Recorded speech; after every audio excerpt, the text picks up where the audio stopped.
Hi, welcome to another episode to the Bold Blueprint. And today I have the immense joy to welcome Cassie, which is a life coach. Hi, Cassie. Thanks for having me. Um, we connected through a Facebook group, and I've read a little bit about your life, and we've discussed certain themes, and I think we just connected, and I wanted if somebody met you today, Cassie, what would you tell them to introduce yourself? Hmm. Who am I? Well, that is a loaded question, but I would say that first and foremost, I'm a mom and I'm a grandma, and I am someone who has been through just about a bit of everything to some degree. But the really cool thing is I have studied the psychology of my life experiences and understand them, understand me, and I've dedicated nearly 10 years of my life to that. And that I love helping other people. I love sharing with people what not to do because of my own mistakes I've made. And I love helping people on their journey through education, inspiration, and supporting them on their journey back to inner peace and joy. So yeah, I'm a life coach. I have a master's in counseling, and I have a business running that life coaching business, but I'm also a very spiritual person, and I do community sound bath meditations for, yes, the community, and in people's homes, and for corporations. They have me come and do those. And then I do one-on-one sessions as well, not just coaching, but one-on-one sound bath meditations on people and energy work to help heal at a cellular level, because healing trauma isn't just at um, healing our heart, healing our mind. It's stored in the cells of our body, and so that's a little bit about me. Those are the biggest parts of me. My purpose, being a mother, um, and what I've dedicated my life to. Um, and I know that I have been able to overcome and learn about my experiences so that I can help others, just like you. That is amazing. I appreciate that. Um, all the things that you share and you do seem to come back to how you can regulate and help your nervous system and how you can navigate through life. Mhm. What was one thing that made you choose this path? That is a really good question. What really started me on the path was realizing that I was not happy. I was in a relationship I wasn't happy in, but because I was such a people pleaser and always just wanted to be loved and accepted, and so I never learned to have my own voice. I grew up in an environment where there were consequences for me even having feelings and sharing, communicating. And so I never really got to use my voice. My feelings I were never validated. I was kind of emotionally abandoned in a way. And so I found myself in a situation where I was unhappy, but I also felt like I didn't have the tools to navigate it or get out of it. And so through therapy and many years of work, little by little by little, it was like, okay, I finally had someone I could talk to that validated me, because I never had that for like 37 years. It was always be a good girl, keep your mouth shut, do as you're told in order to survive your environment. And so I carried that into another relationship. And so I found myself really just finding my voice, and I had this therapist, and that was giving me permission to really, Cassie, your feelings are important. They are valid. Like what you have to say should be met with love. And it's okay to be heard. It's okay to be seen and really start this journey of self love because everything, all the choices I made in my life was because of lack of that self love. And that didn't happen overnight. It started from a very, very young age. And I think I remember my first feeling of like, I'm not good enough was at 8 years old. And so I just I found myself in a situation that I knew I needed support. But what that led to was so much more beautiful and so much more amazing than I could ever imagine. It seems that a lot of the things that you do came from a childhood wound that they would it and we're all in that same discovery journey on how to let things in the past, sometimes more than others, things that have hurt us or things that have affected us, even if we don't realize it or we do realize it with time. Um, how did you realize that you were aware? Because I feel like a lot of people that choose this path, because I feel like it's a purpose of helping others, had something to do with younger you. Yes. Yes. So I think initially I had no idea it was because of my childhood. Initially, my first thought when I started to go to therapy was, this is because of my conditioning growing up, but what's wrong with me? Help me, fix me. Something's wrong with me. I'm the problem. And through therapy at first, um, yeah, it was more of just like a focus on me getting permission to have needs and that I'm important too, which then led to me acquiring a sense of self love. And what that looked like was boundaries. Like I didn't even know how to like create a boundary. It was so bad in the beginning. Like, I'm like, what's a boundary? So I had to learn how to create a healthy, loving boundary and communicate it. It was terrifying to communicate it. It still is sometimes. Like it's something I'll probably have to work on my whole life and implement it. And so I'm like 10 times better now. However, every time I have to communicate a loving expectation or boundary of something I'm not okay with, like lying or screaming and yelling, like I get nervous. I can feel it in my body, but I'm good at it still. I mean, I'm good at it now. So it kind of went there. And then after I learned the skills and techniques to be okay for years with stuff I was dealing with at the time, once I was able to kind of get my body in a place where I wasn't always in fight or flight just because of my daily life, I was able to do the deeper work.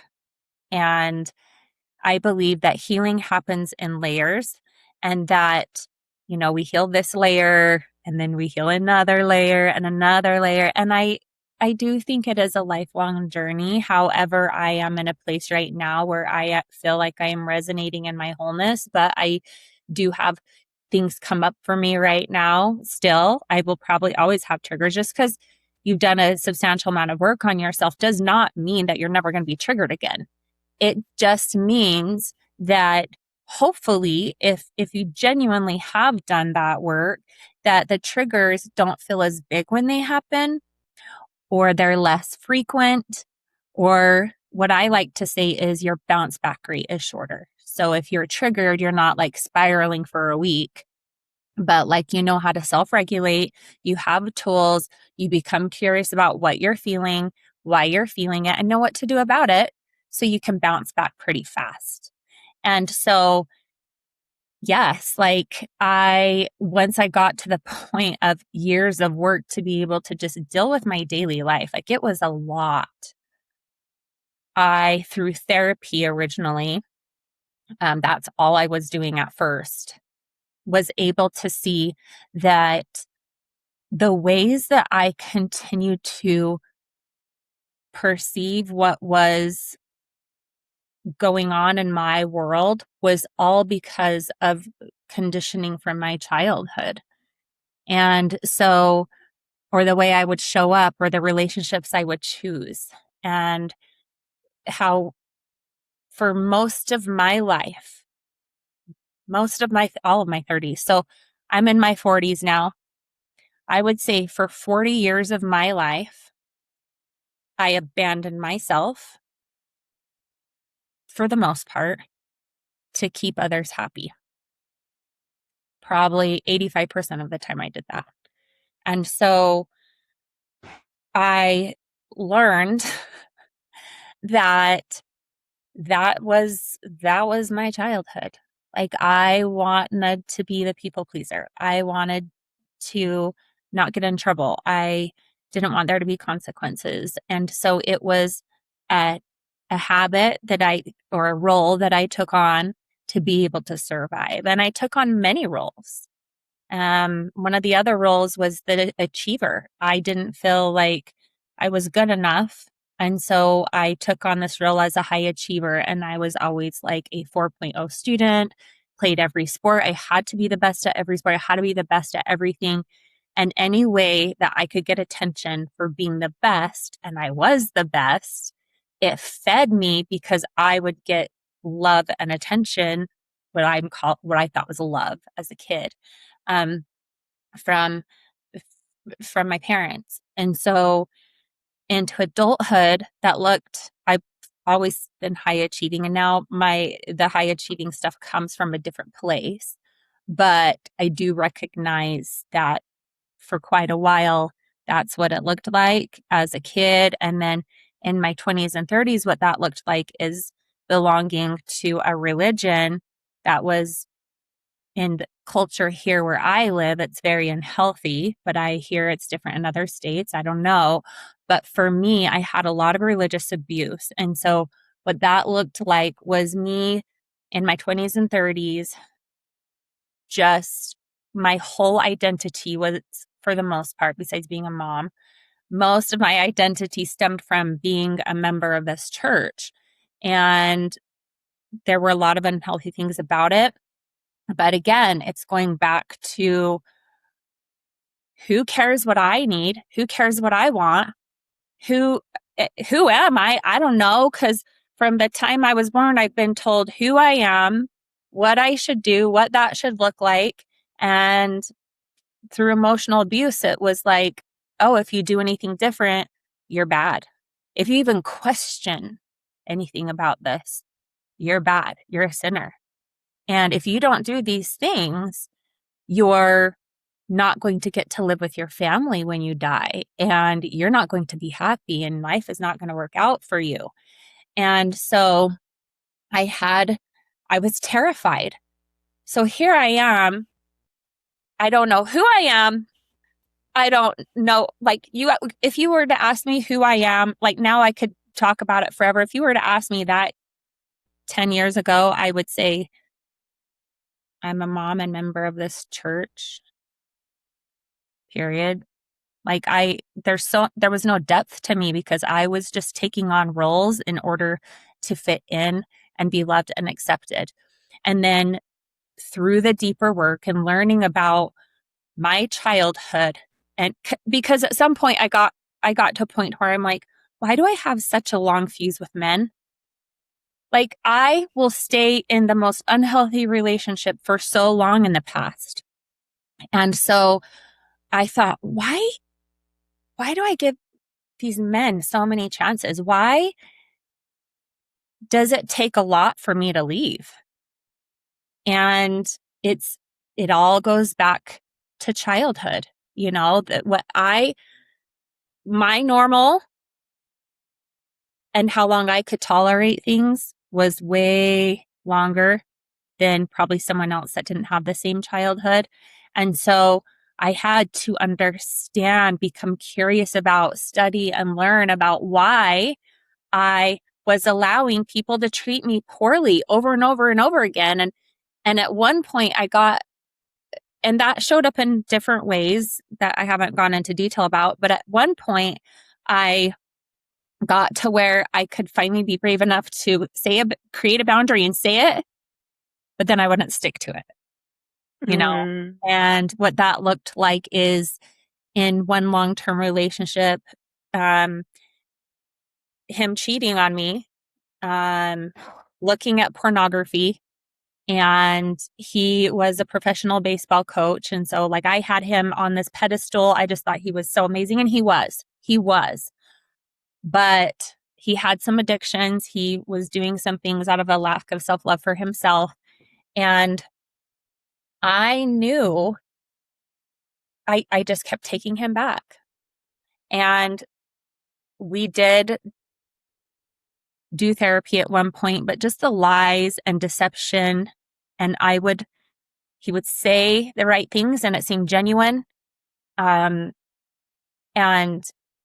tears in his eyes in therapy and turn around and do it again. And so it's hard because I have compassion for what other people are doing. But now this version of me that understands me and understands why I do what I do, now I have my own back and I'm getting to reparent myself. And I'm getting to give myself the things that I never had.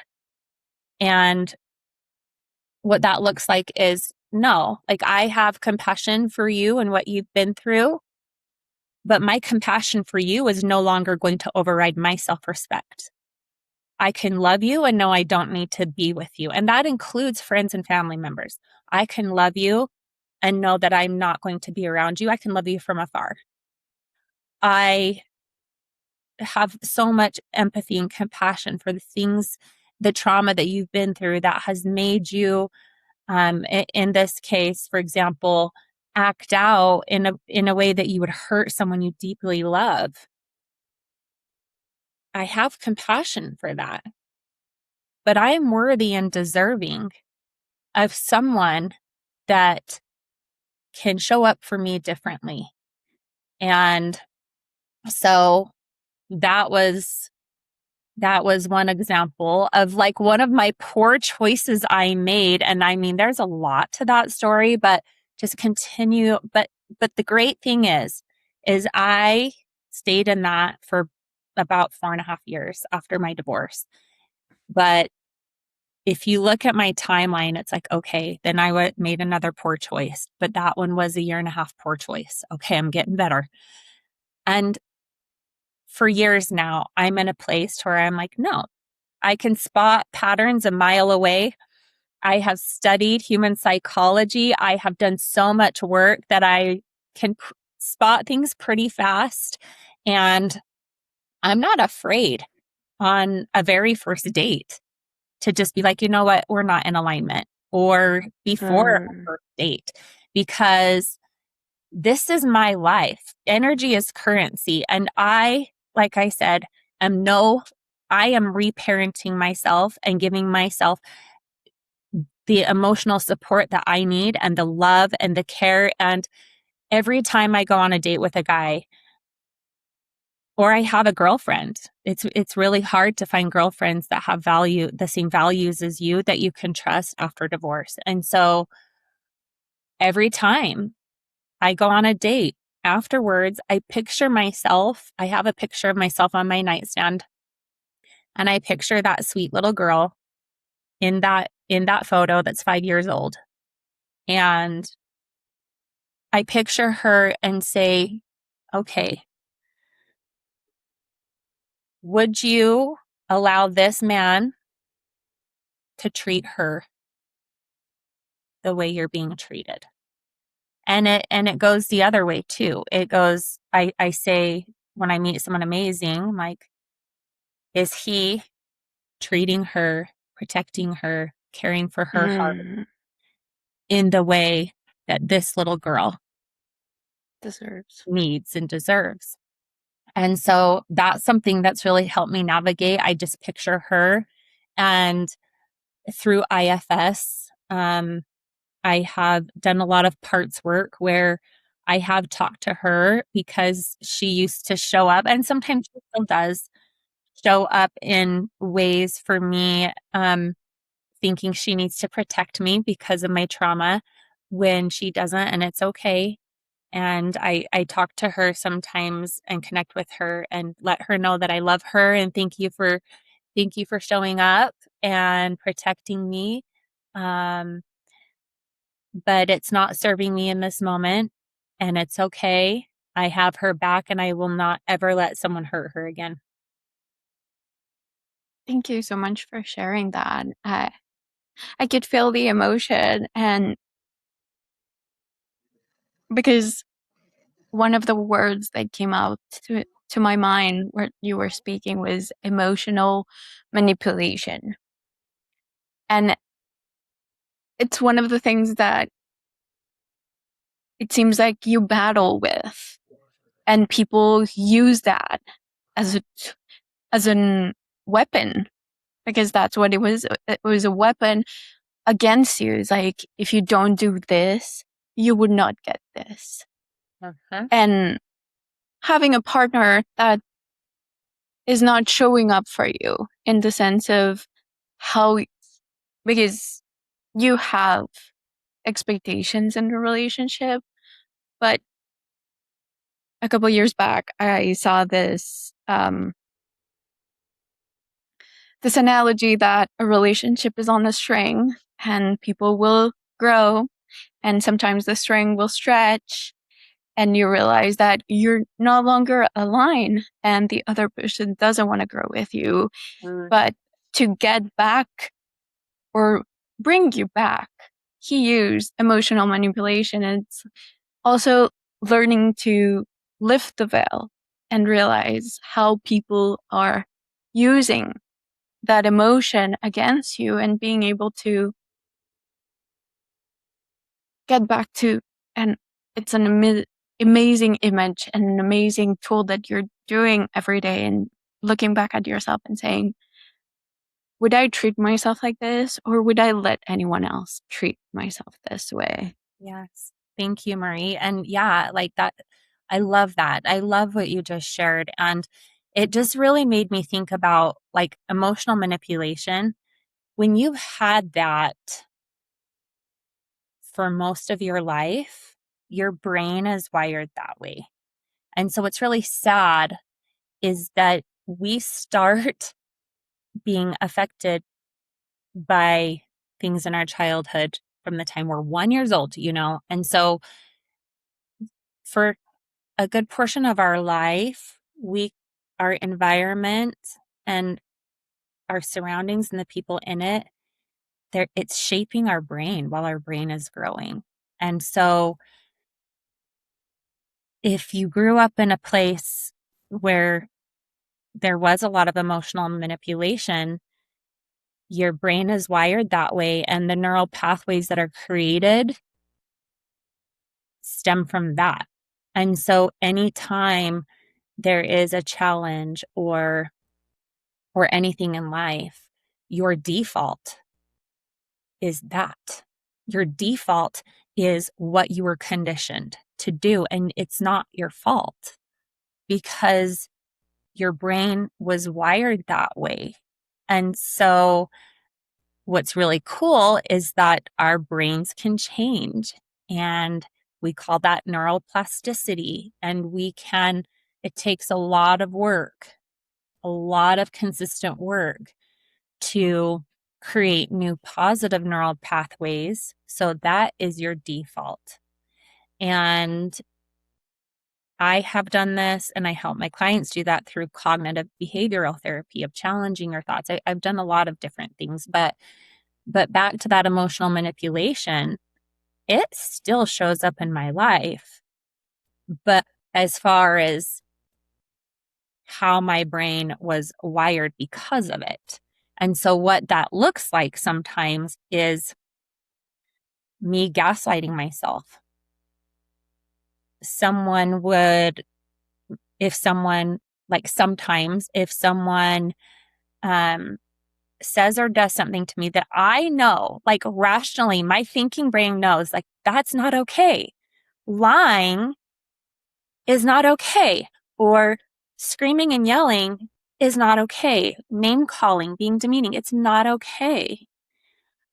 If there's a certain situation, my default is overthinking, overanalyzing, and sometimes doing it so much that I start gaslighting myself and self-blaming and going, well, what did you do to cause this? Or what could you have done differently? And I will sit there and over and analyze it until I can find just like one little thing that maybe I could have changed. And so that used to be me like all the time, but it still is my default. But the difference now is that I'm aware of it. I know what to do about it, and it does not impact others around me and impact my life. But it's there, and I am still rewiring my brain to this day.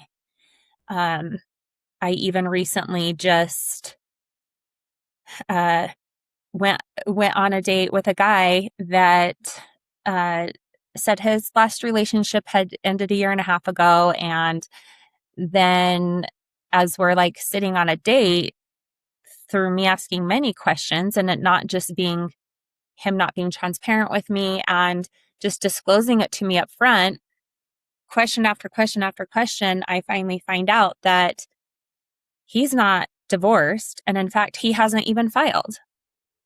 And so I let him know how I felt about that, all these things, you know, and so, but still, the Cassie brain, well, after that, he started to pull away from me after I told him how I felt about it.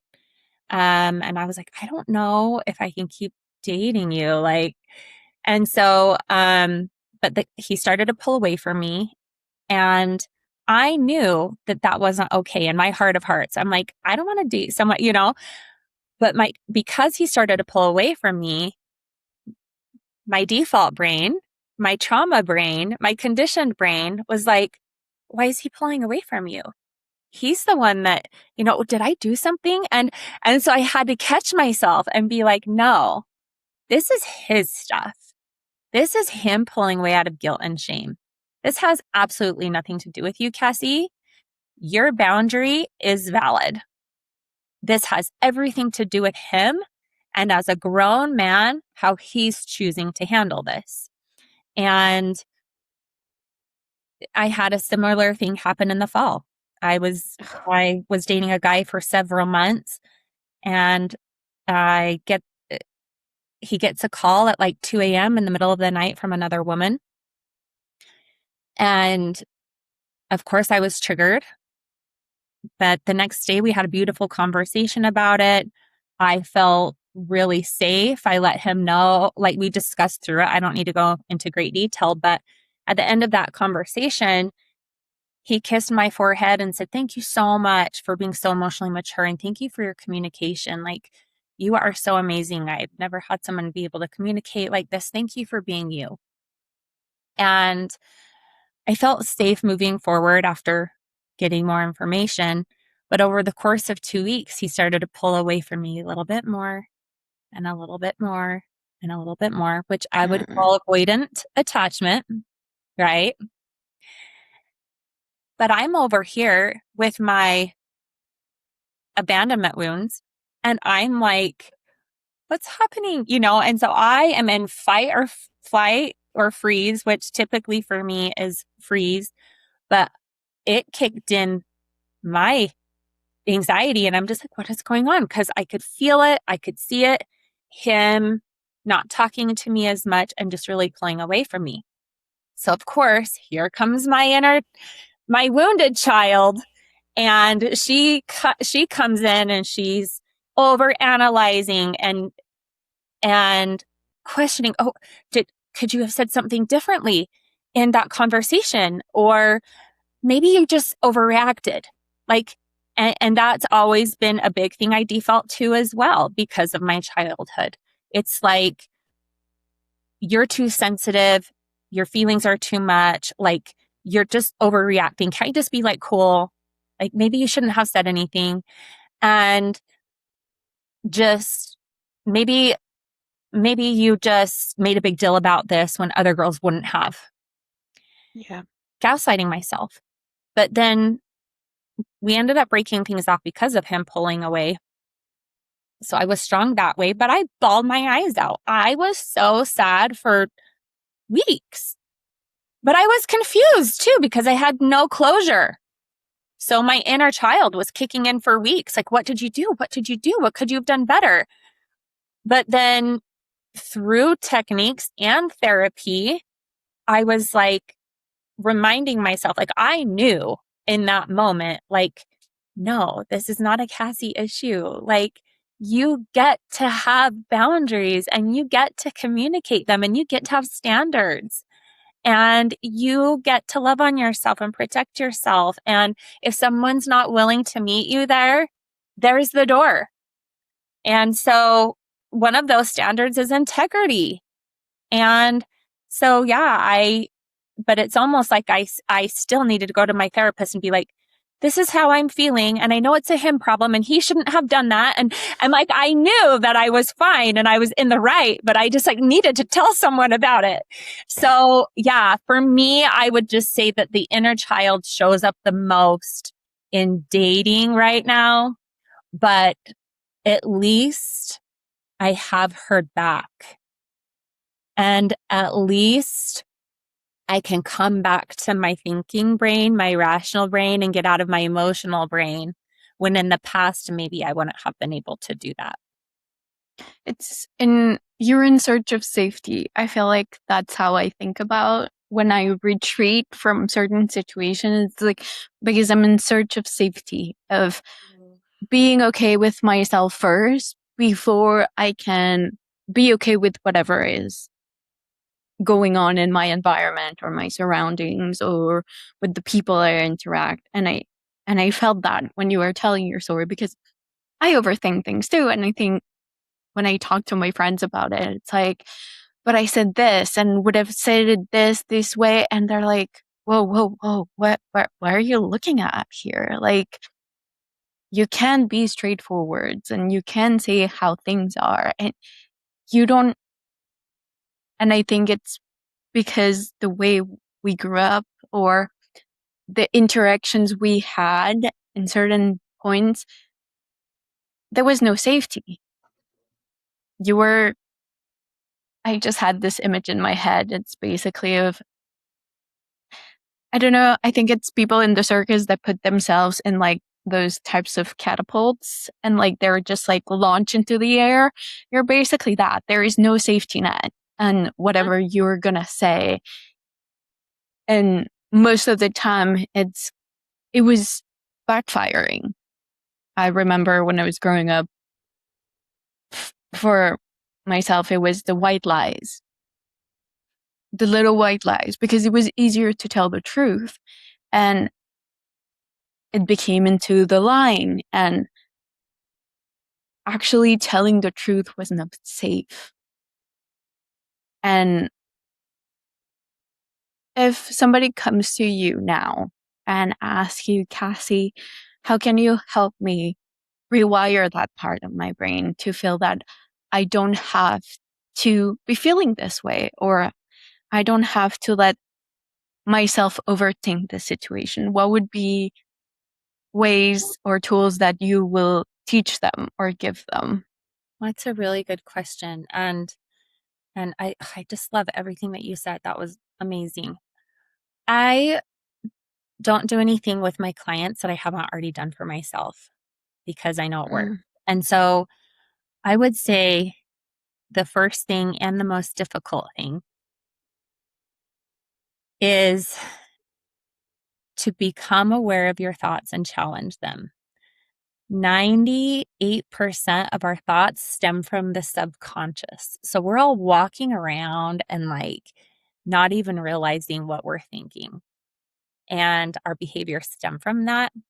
And so it's kind of crazy how we don't realize how bad we talk to ourselves sometimes, how bad we gaslight ourselves sometimes. And we always have this like chatter going on, and we're just not aware of it. So the first thing that I would do is to learn how to become aware of your thoughts. Make it simple. Are you aware of the thoughts that you're thinking? And one way that I like to do that, and that I did for myself in the very beginning, is I put a rubber band on my wrist, and well, it was a hair Hair tie. tie. Yeah. And there is a huge correlation with the mind and the body, the mind body connection. Just like that experiment with Pavlov on his dog. If you can attach something physical to a thought, it'll stick more. So, what I would do is I just first wanted to become aware of my thoughts, like my negative thoughts. And so, every time I had something negative pop into my head, like, or even question myself, like, oh, maybe you shouldn't have done that, or oh, you're too much, or your feelings are too much, whatever it was, I would snap the rubber band and I would replace it with the opposite thought. So that was something very simple that I did, and I have some of my clients do. Well, this fascinated me because I'm like, holy crap, this is bad. Like, I think so many bad things in a day. And this was probably like 6 years ago that I did this, or 7. I don't know. It was a while. And then I was like, yeah, oh my gosh, I talked to myself so bad. And I got curious because I'm a nerd about this, a geek. And I started to carry around a pen and a notepad, a little post-it notepad in my pocket or in my purse. And every time I had to snap my rubber band, I would put a tally mark on it because I'm visual as well. And I just wanted to visually see how bad it was. Well, then it became a game. And I was like, I'm going to get that lower. I'm going to get that number lower. And so it would slowly decrease. And so what's happening is I'm rewiring my brain, and I have the data to prove it.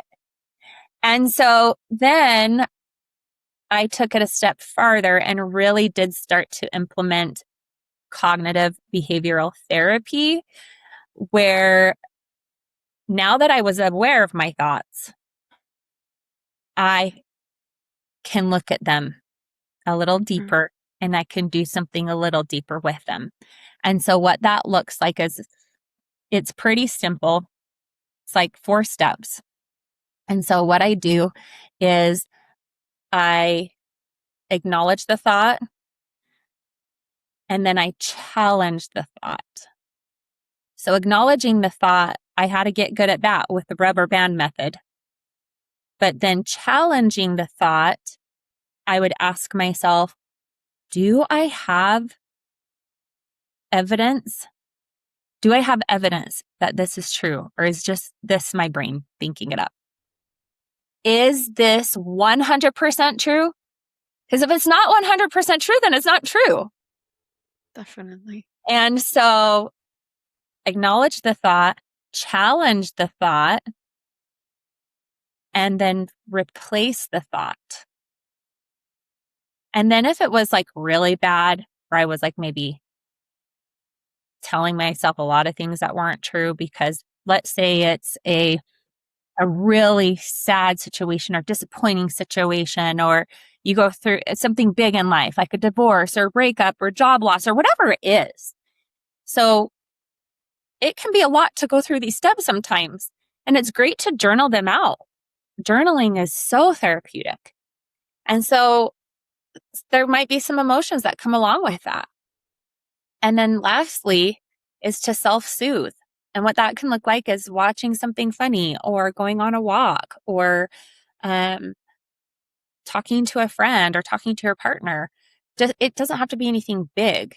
Maybe it's taking a nap or a bubble bath. Like it's whatever can help soothe you after you just processed some emotions. And our emotions stem from our thoughts. So if you can control your thoughts a little better, like, you can't control what pops into your brain. Definitely. But if you can, if you can get a handle on them and learn about them and do something with them, then that affects your emotions, and your emotions are what drives your behavior. And so then instead of being stuck in a cycle of having a negative thought when you don't even realize it or you don't know what to do about it, it then creating certain emotions that make you feel like crap. And then you act on that, which then reinforces more negative thoughts and more negative emotions. And you get stuck in this cycle. Instead of doing that, let's start at the thoughts and let's try our best to redirect them and do something about them. And because any emotion that you have, it's not bad. Emotions aren't bad. Anger is not bad. Sadness isn't bad.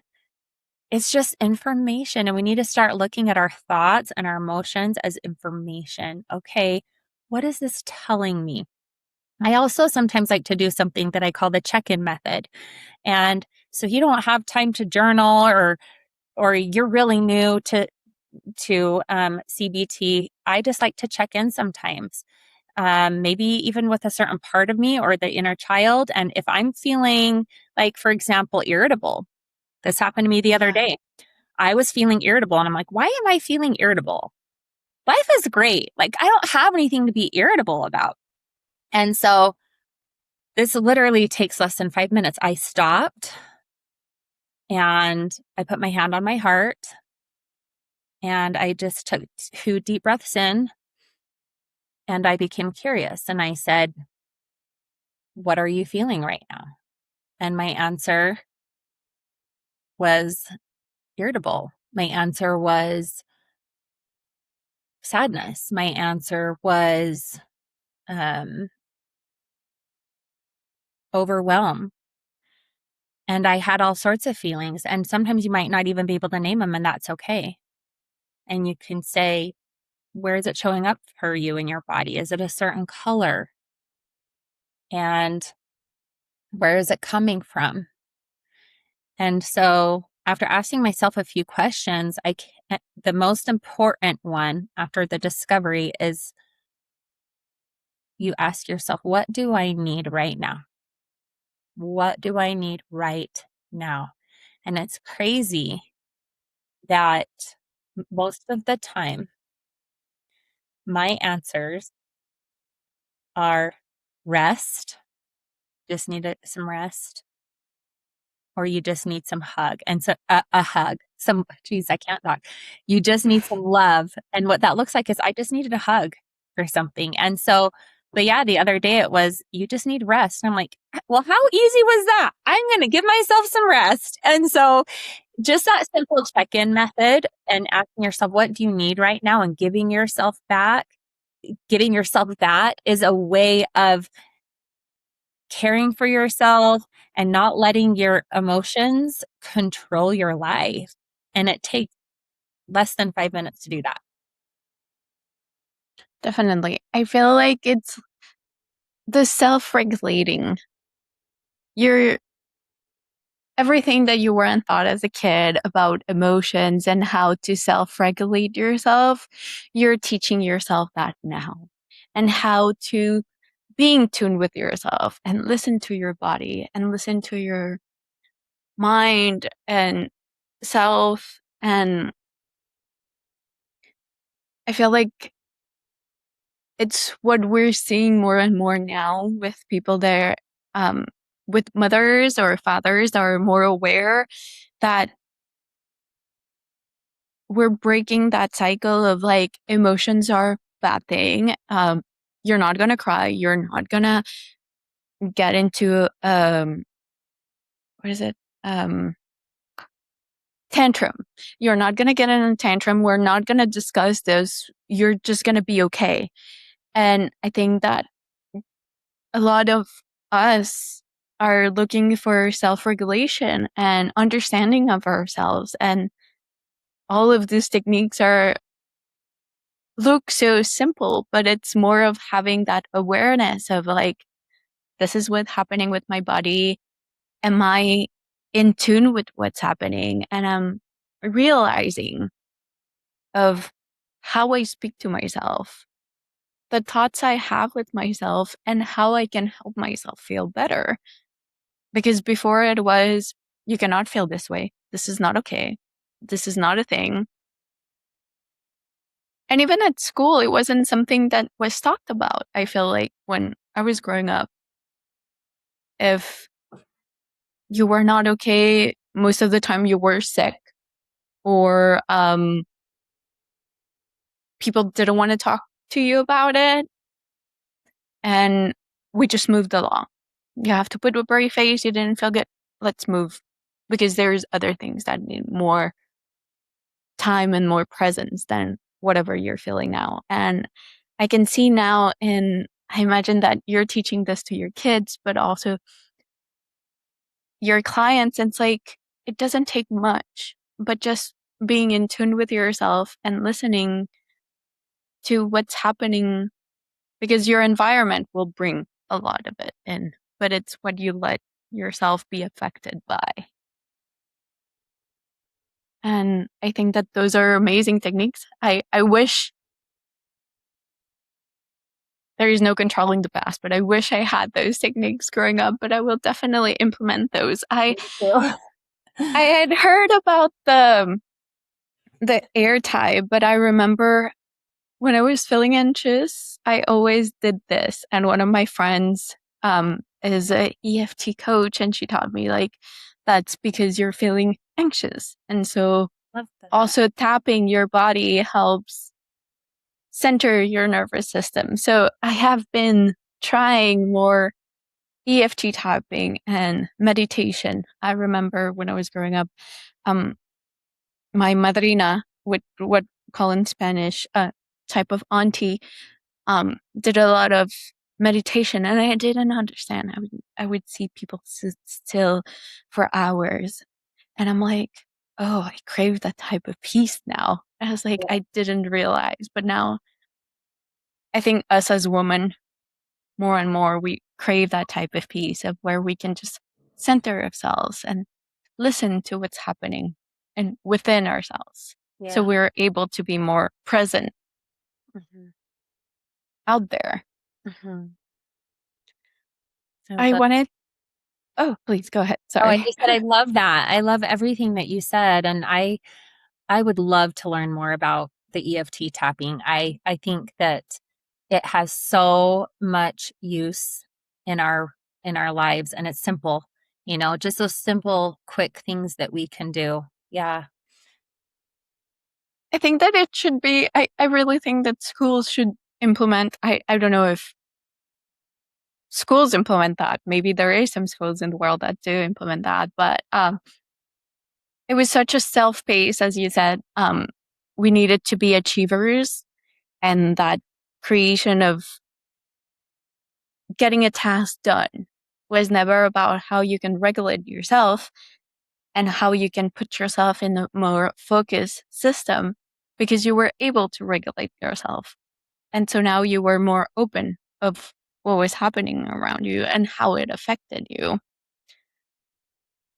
If you had something to say to younger Cassie, or a Cassie that needed everything, the work you're doing now, what would you tell her? Or how could you,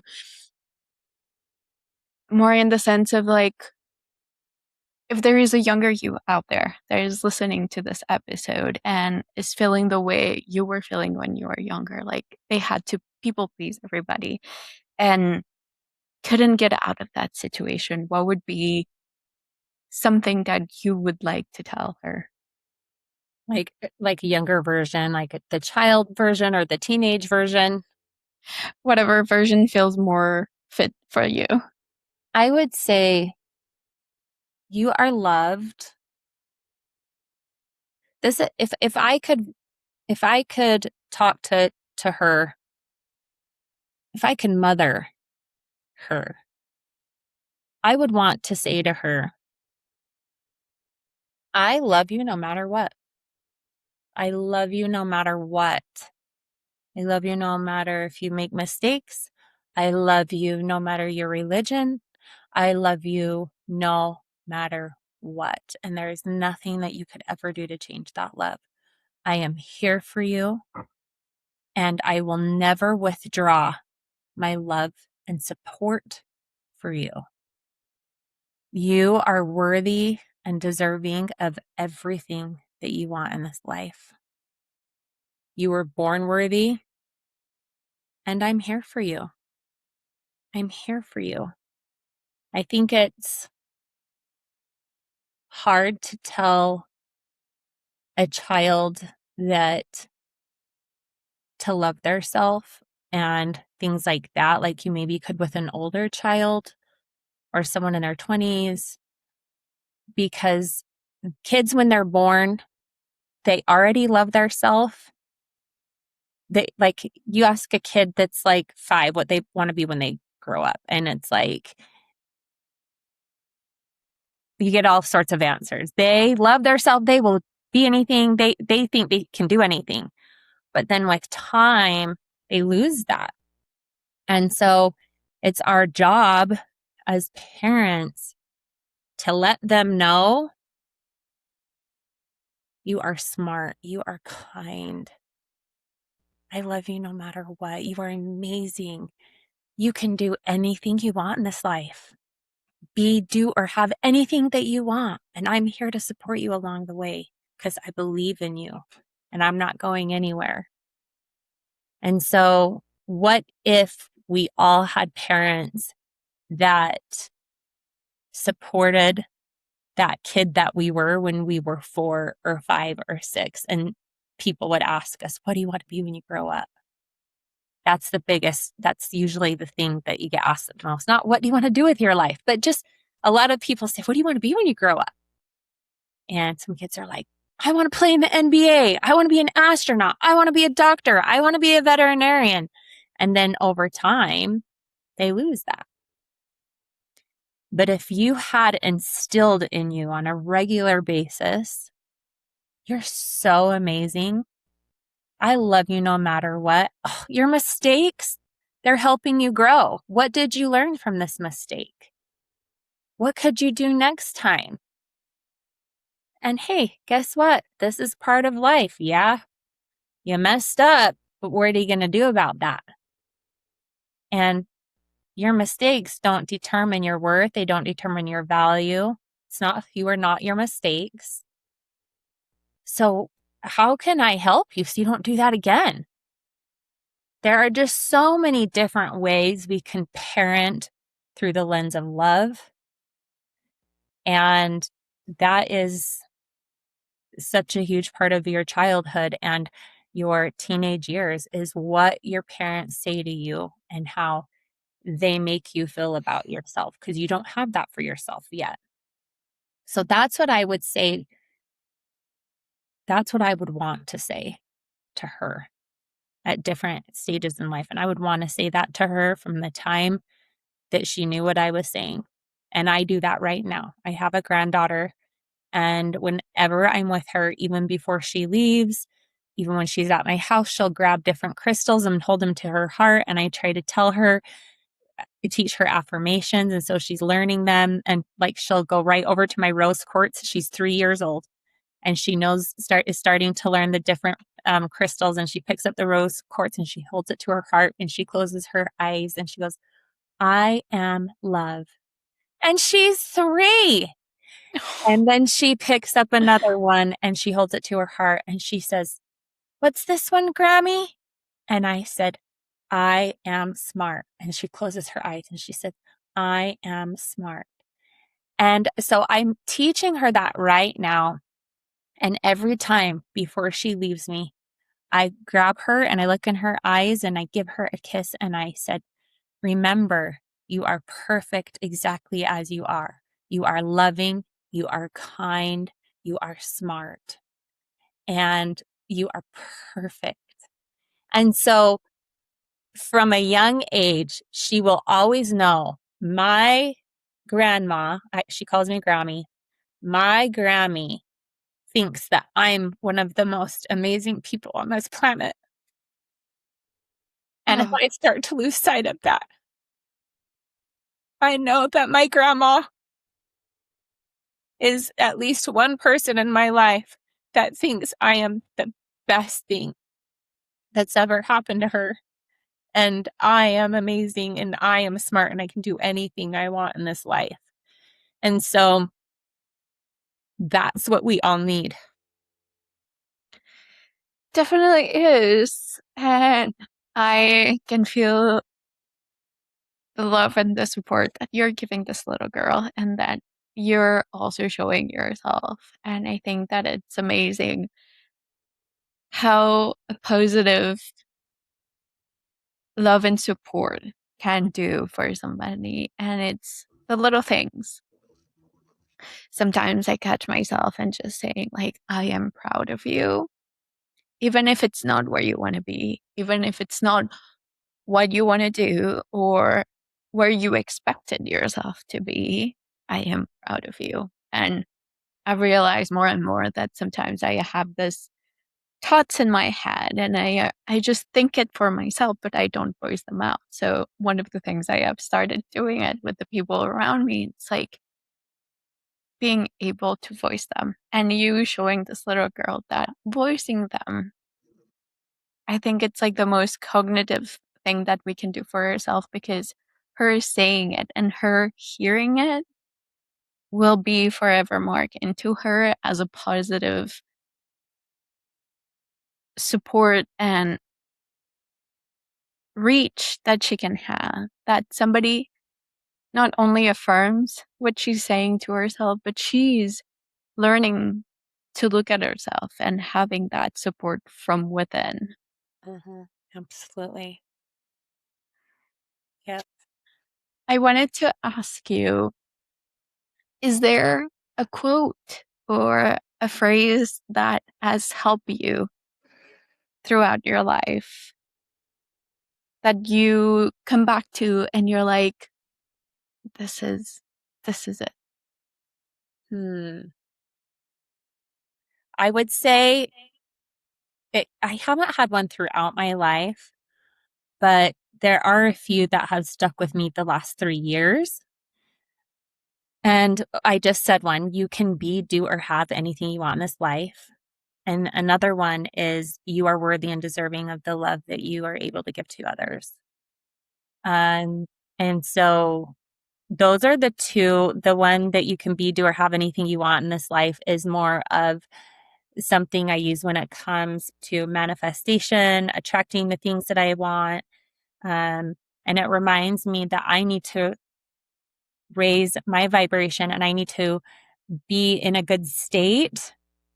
Even when things are bad, try to raise my emotions in order to attract that because it's really hard to attract things in life when you aren't feeling great. And so it's like you can beat or have anything you want in this life if you live to receive them, if you live in a way that you can receive them. And so that's been a big one when it comes to manifestation, as far as just like relationships with like good girlfriends in my life or a loving, thriving partner or opportunities, job, career. And then the worthy and deserving is more when like very relationship focused, more romantic relationship focused. Because I do know I can give that love and I was born worthy. We were all born worthy of these things that we want. And then what adds value to our lives are the skills and things that we acquire, but we're all born worthy of love. And we're born to give love, give and receive love. I mean, think of a little baby. And so along the way, we lose that. And so that's something that I remind myself of, especially after having to implement a boundary, even with family members. It's like, no, you're worthy and deserving of being treated kind and loving, you know? So those are my two biggest ones right now. I love that. And I think it's also affirming to yourself. It's like, I'm good. Mm-hmm. Cassie, this has been an amazing conversation. I appreciate you being here and sharing your story, but also your work and these amazing tips to just change how you talk to yourself and see yourself through your own lens. I think it's that one thing that we've forgotten to be kinder to ourselves. We don't give ourselves enough grace. We give a lot of grace to a lot of people, but sometimes we forget to bring that grace back into our lives. Absolutely. Where can our listeners find you? They can find me on my website, cassiecallister.com. They can schedule a free clarity call there if they're interested in working with me and check out some other things, other episodes about me, my life, things like that. Or they can find me on Facebook, just Cassie Callister, or on Instagram as Life Coach Cassie. I love that. Cassie, thank you so much for being on the Bold Blueprint. And for everybody else, I will see you next Monday. Thank you for having me. Thank you for listening to another episode of the Bold Blueprint. If you enjoy or connected with this episode, I would love for you to like, comment, and rate the show. If you thought of someone during this episode, follow your gut and share it with them. That's how we can reach the person that needs this conversation. I appreciate you taking the time to listen to the episode, and I will see you here next Monday.